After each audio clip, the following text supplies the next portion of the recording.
7 Newsplex beginning first at 5. The fans, the frenzy, and the fantastic finish. Okay, it wasn't a win, but it was a heck of an end. Team coverage of Game 4 and the season finale is coming your way. Thunderstorms loom off the shores of South Florida. A terrible anniversary, but there are still clues waiting to be found in the crash of Flight 592. Plus, the FAA points out more problems with ValueJet. A tricky balancing act off a church spire after these balloonists find themselves in for a bumpy ride. And a look inside Camelot. A South Florida man shows off his private collection. 7 News at 5 is next. Live from South Florida's news station, WSVN 7. This is 7 News at 5 o'clock. And hello again, everybody. The quest for the cup has come to an end. Unfortunately, it is not the end. The Panthers and their fans had hoped for. Oh boy, did they give it everything they had last night, and it made for one heck of an ending to really a storybook season. Even the nail-biting went into triple overtime. 7's Deuces Rogers spent the day with the team. Do we have to say the name of the team? The Florida Panthers, live tonight from Pompano Beach. Deuces. Well, Kelly, not much activity here at the practice facility. The doors are locked, but we did have a fan that came here overnight to put "We Love You" onto the building here, onto the door. But it's all quiet right here, very much a contrast to the wild ride we had last night.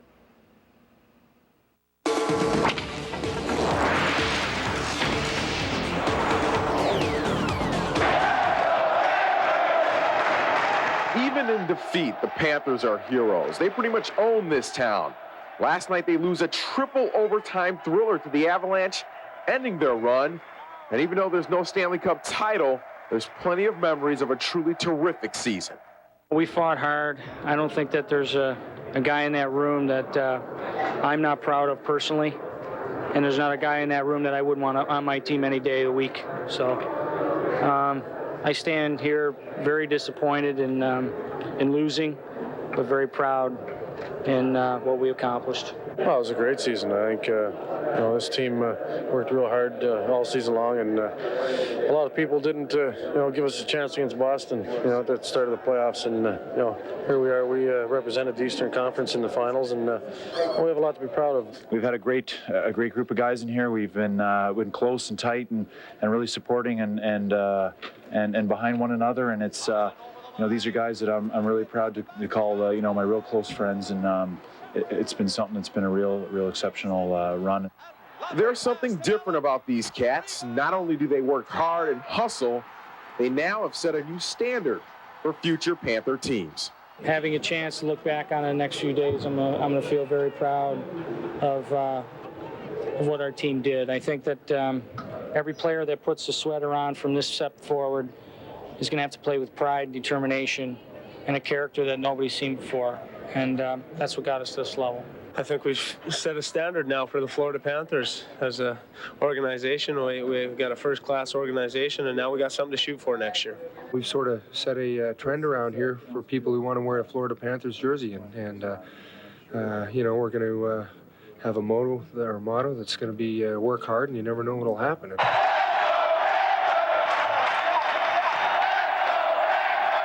was the year of the rat. It was almost a destiny thing, and I think we were starting to believe that, but I sure hope it isn't the year of the rock next year. I don't want to be hit with Rain has gotten to our sign out here, but nothing can erase the memories of a terrific season. Live in Pompano, Deuces Rogers, 7 News. Thanks a lot. This is the year of the rock. The Avs bringing home hockey's championship trophy to Denver. The top prize, the Stanley Cup, is now in Colorado, and they deserve it. Avalanche captain Joe Sakic hoisted the cup above his head when he stepped off the plane in Denver. Thousands of cheering fans were also on hand. And the police were also on hand in Denver because they had to use tear gas on some excited fans during this mile-high melee. About 80,000 fans jam-packed the streets following the Avs win last night. Police say some of this crowd started fires and fights, but they insist only a handful of people were really a problem. Well, 4 straight losses certainly didn't shake the faith of the Rat backers. Instead, the fans are thinking the team for taking them to the dance. A chance to play in the Stanley Cup Finals. Can you believe it? South Florida in the Stanley Cup Finals. 7's Brian Andrews live at the Miami Arena with more on this. Let us be glad for that, I suppose. Brian? Absolutely, Rick. We don't have the cup, but hey, we do have a team that all of South Florida can be proud of. The Florida Panthers really generating excitement here all season long, and that Panthers fever ran all the way to the end. The fans were tremendous. To get to this point was a first for me, and it was a first for the fans. The Panthers whipped South Florida sports fans into a frenzy like we haven't seen in years. Our fans are next to none. You know, they're another chunk of the reason why we're here. Colorado won the cup, but the Panthers won our hearts and support. We couldn't have asked for more from a team. I mean, they did everything you could ask. Played right up to the very end, never gave up. And I think we should be very proud of them. I didn't even know what a power play was until I watched them. And power play has a whole new meaning to me now. You stayed up late to see the game? Yeah, I stayed up and watched it. Had to see what happened. I was hoping they'd win one. I was sad because they lost, but I was excited because it was a good game. Stores are unloading what's left of Panthers paraphernalia. T-shirts and other items going for half price at some places. And at the Miami Arena, they were breaking up the ice. Well, it means the end of the season. It kind of hurts to take it out. A little bit. It's our work.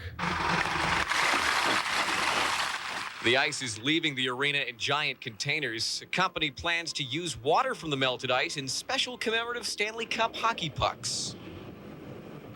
And Panther fans are coming back here to the arena tomorrow. Matter of fact, we will be live starting at 7 o'clock for Panther fans appreciation night right here at the Miami Arena. And right now they're getting the area ready. Let me show you real quick what we got over here. The piles of ice. This place is basically cleaned up for the most part. They're going to be working into the evening hours, getting the rest of the ice out of here. And who knows, in a couple months you could go somewhere and buy a hockey puck with some of the ice water in it. Go figure. We're live at the Miami Arena. Brian Andrews, 7 News. All right, thanks a lot, Brian. Coming up on 7 News, I had a chance to sit down with Wayne Huizenga, owner of the Panthers, this afternoon, and you will hear what he has to say about this team. Last night's game, the future of the Cats, and the future of Wayne Huizenga. We have a very special tribute to the team. These players put their hearts into a game and turned South Florida into a hockey mecca. Yeah, a hockey mecca. And if you were outside or near a window, you know South Florida just got drenched today. The rain came pouring down in downtown Miami. Even the boats didn't fare too well in the stormy weather. Some places, the winds on Biscayne Bay churned it up and rocked the boats. Across the bay on Miami Beach, people ducking for cover. The umbrellas were out as people tried to make their way around this afternoon. A lot of streets report local flooding, making it real hard just for folks to try and get around. What's ahead for tonight and the rest of the week? Let's check in with meteorologist Bill Kamal. He's been checking on this for us. Bill, what do you have? This is the thunderstorm mecca, Rick, and it's going to be this way for the next couple of days. A line of new thunderstorms now forming from western Broward up to Palm Beach. But look at this mess down here over the Upper Keys, parts of southeast Dade. Storms moving in from the east, storms developing from the west. There's a converging line right here. Some very heavy rains for the next couple of hours. This is going to start moving north. This line will start moving to the south and to the east. So showers and thunderstorms tonight, some with heavy downpours. More of the same the next couple of days. We'll let you know how much rain I think is going to fall in just a few minutes. Rick? All right, thanks a lot, Bill. Tonight, Miami police are asking for your help in finding a missing teenager. This girl apparently hasn't been seen since yesterday. 7's Kim Morris is joining us now live from Miami with more on this story. Kim? Well, investigators are still here at the scene. This girl's family is scared and neighbors are scared, and they will be until they know the exact whereabouts of 13-year-old Mayra Elisa Rosa. She's been missing since late yesterday afternoon. Now, investigators have begun circulating a flyer with the teenager's picture on it in hopes that that will help them be able to find her. Now, she told her little brother she was going to visit a friend who lives about 9 or 10 blocks away. She left on foot at about 5:15 yesterday, but when her mom spotted that friend without Mayra Elisa, she sensed that something was wrong. But when I saw her friend at 6 o'clock, I asked her, I said, where's Elisa? And she said, I don't know. I said, well, Frankie told me she's at your house. Please call over there and find out. Now, in hopes of being able to locate this girl, police have released the following information. 13-year-old Mayra Elisa Rosa is 5 foot 2 inches tall, 98 pounds, light brown curly hair with brown eyes. She was last seen wearing a red polo shirt, blue jean shorts, and red, white, and blue Fila sneakers. Anyone with any information is asked to call Miami police. This could be a runaway. This could be foul play. Whatever the case, every moment counts at this point in this investigation. Reporting live from Miami, Kim Morris, 7 News. Kim, thank you very much. It was a month ago today that Flight 592 went down in the Everglades with no sign of survivors. Tonight, the search for the wreckage is over, and the focus turns to the search for answers. The recovery effort was officially suspended yesterday. Most of the victims remain unidentified. About a quarter of that plane will stay buried in the glades. Investigators are still looking at the possibility that a fire in the cargo hold somehow brought down this jet. NTSB officials have said since the first week after the crash that oxygen canisters stored in the cargo hold may have played some part in that fire. A little later on 7 News, family members are talking about the flight that took their loved ones and how they're trying to get through this difficult time. You'll also meet a special group of kids. They are honoring the people that helped in the extensive and exhaustive search. Also tonight, more problems for a troubled airliner. The FAA's special inspection has turned up several problems with ValueJet. The report was completed just days before the crash of Flight 592. One inspector reportedly witnessed ValueJet workers beating on an engine part with a hammer and a chisel just before the crash, trying to somehow remove the problem. It was the final farewell today for Bob Dole. He stepped down for the United States Senate. The former Senate Majority Leader ended his 35-year career in Congress today. He is giving up his Senate seat to campaign full-time for president. Dole says leading the Senate was never an easy task. And I would say to all those who've been in the leadership positions, it's a difficult life. And after 2 o'clock today, when somebody calls me about bringing up their amendment, I'll say, sorry with me. Yeah, because after 2 o'clock today, he wasn't in charge anymore. The Senate also voted unanimously to name a balcony after Senator Dole. It is located off the Senate Majority Leader's office. Now, at 6:30, we'll take you live to Washington for more on a truly emotional day for Bob Dole, and we'll talk about his possible successor. We take you now to North Carolina. A military jury convicts a soldier of a deadly sniper attack. Sergeant William Kreutzer was found guilty of killing an officer and wounding 18 others in an October shooting. The jury will now hear evidence in the sentencing phase. Kreutzer faces the death penalty. Michigan now, the so-called doctor of death, has apparently admitted to assisting in yet another suicide. Jack Kevorkian's attorney says the doctor was present at the death of a 69-year-old woman last night. The woman was partially paralyzed and suffering from ovarian cancer and diabetes. Kevorkian was acquitted last month of assisting in 2 suicides. Now to New Mexico. Investigators think a 5,000-acre wildfire was deliberately set. The fire is burning along an 8-mile stretch of the Rio Grande. Firefighters hope to have the blaze contained by tomorrow. Texas investigators there are calling a church fire arson. It's official. The African-American church was badly damaged in Sunday night's fire. Just hours later, another church fire broke out. 3 men tonight are being questioned. The fires are the latest of dozens of black churches across the South since last year. Last week, a North Carolina sanctuary burned. Police say a satanic marking was found on that burned building. A 13-year-old girl is the prime suspect in that fire. California, a deadly building fire in downtown San Francisco claims 1 life. Police say 2 women jumped from the 4th story of an apartment building earlier today. The elderly woman died in the fall. The other woman only got a fractured wrist. The cause of the blaze is being investigated. Now, the stories that we're going to follow for you now from the 7 Newsplex. A limo driver making a startling statement in the trial of NFL player Brian Blades. And a 7 News investigation for you tonight. Bullets fly outside the North Miami Beach police chief's home tonight. A police officer tells 7 News he is being wrongly targeted as a suspect. 3 men are busted for allegedly stealing and selling parts right out of planes at Miami International.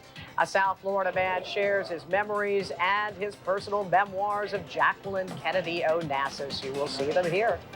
And supermodel Cindy Crawford apparently asking for the hand of Batman.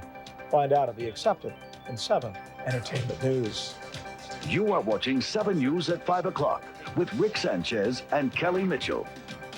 7 News, brought to you in part by your South Florida Ford dealers and by Builder Square. We'll get you squared away. A South Florida man shows off personal possession that once belonged to Jackie O. The story later on 7 News.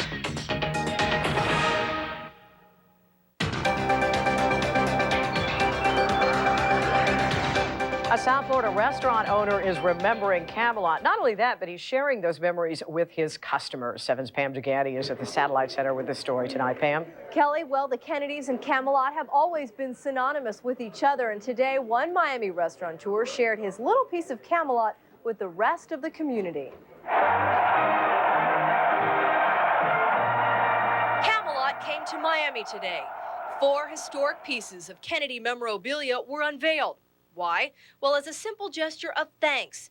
Thanks from a successful Miami business to its patrons. My partners and I thought that Miami, having opened their arms to us since we came and giving us so much fruit and prosperity, we figured there was an opportunity with our 15th year anniversary to share with them something of Camelot. Carlos Somoza, co-owner of Los Ranchos Latin American Restaurants, began collecting Kennedy pieces way back in the 1980s. His interest in the pieces? Pure affection for Jacqueline Kennedy, not the value the pieces might bring after her death.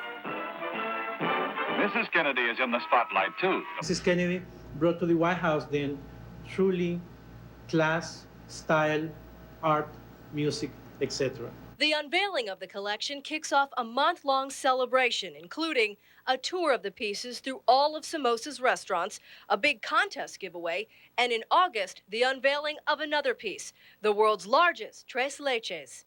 Where else but Miami could Camelot and Latin America collide like this? Estas cosas deberían estar al alcance de todos y no limitarse a unos pocos afortunados. And in case you don't know, Tres Leches is a dessert. If you would like to check out the Kennedy White House memorabilia, it will be at one of the 5 Los Ranchos restaurants throughout the month, so you just have to call the restaurant to find out where the items are going to be. At the National Satellite News Center, Pam Gigante, 7 News. All right, thanks a lot, Pam. Still ahead from the Newsplex tonight, a story you will see only on 7. A North Miami Beach police officer says he is being harassed and being wrongfully accused of opening fire on his own chief's house, an allegation he is talking to 7 News about. Investigators are trying to figure out what sparked a deadly blaze in Southwest Aid. It was supposed to be case closed, but tonight the family that accused Michael Jackson in child molestation charges wants him back in court. And the Cinderella season may be over for the Florida Panthers, but the ball is really just beginning with the fans. One of the stars of Melrose Place is finding himself torn between 2 lovers. Details in tonight's entertainment report.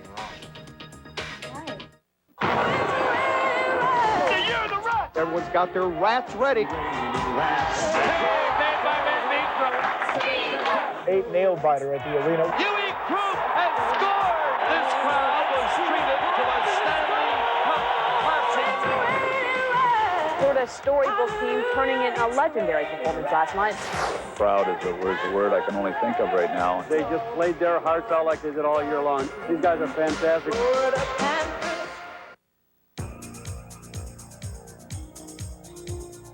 Oh, what a catch!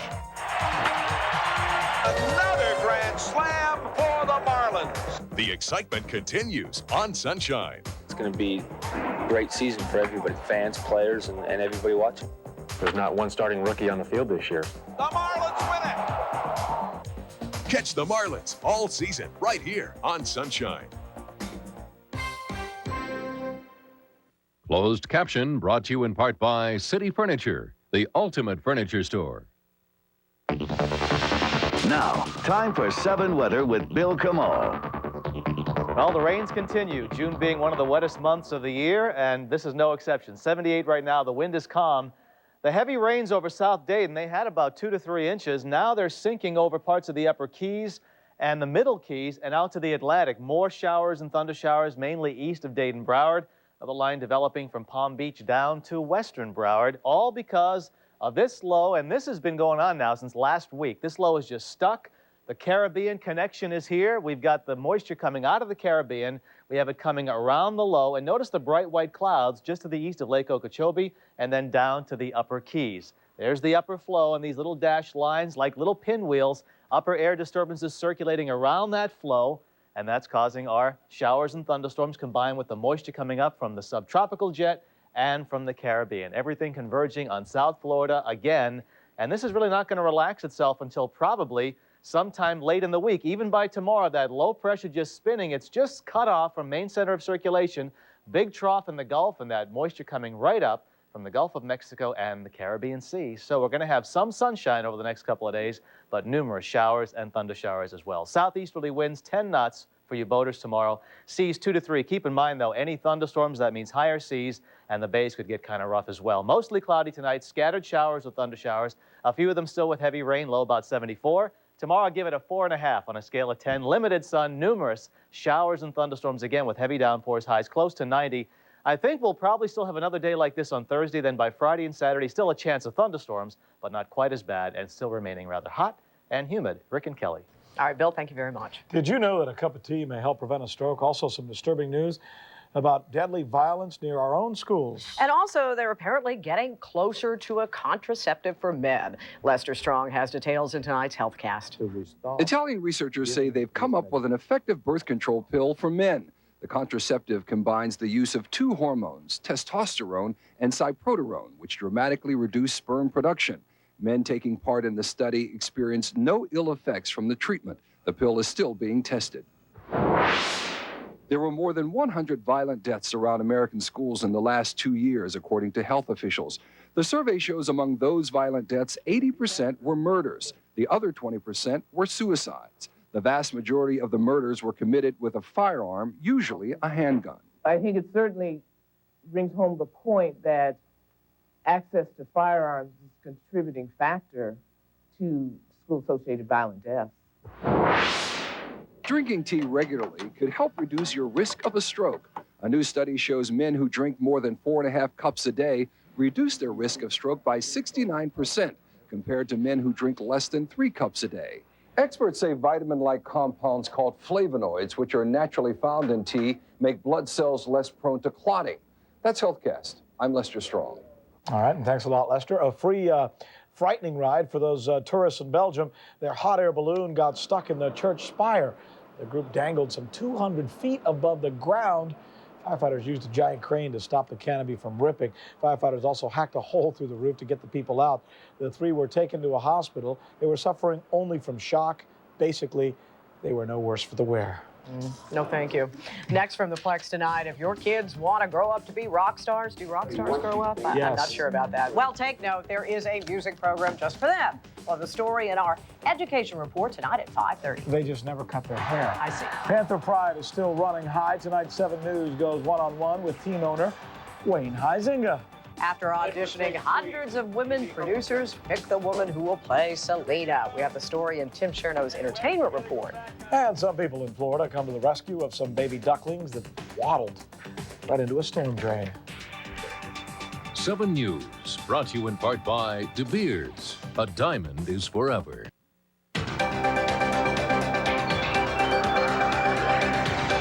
Here's something we no doubt all need. Hershey's has something more to tempt your little sweet tooth. They're called Taste-tations. It's the company's first manufactured hard candy. It's available in 4 flavors. One, of course, would be chocolate. Hershey's says that the treats will make their way to store shelves this month.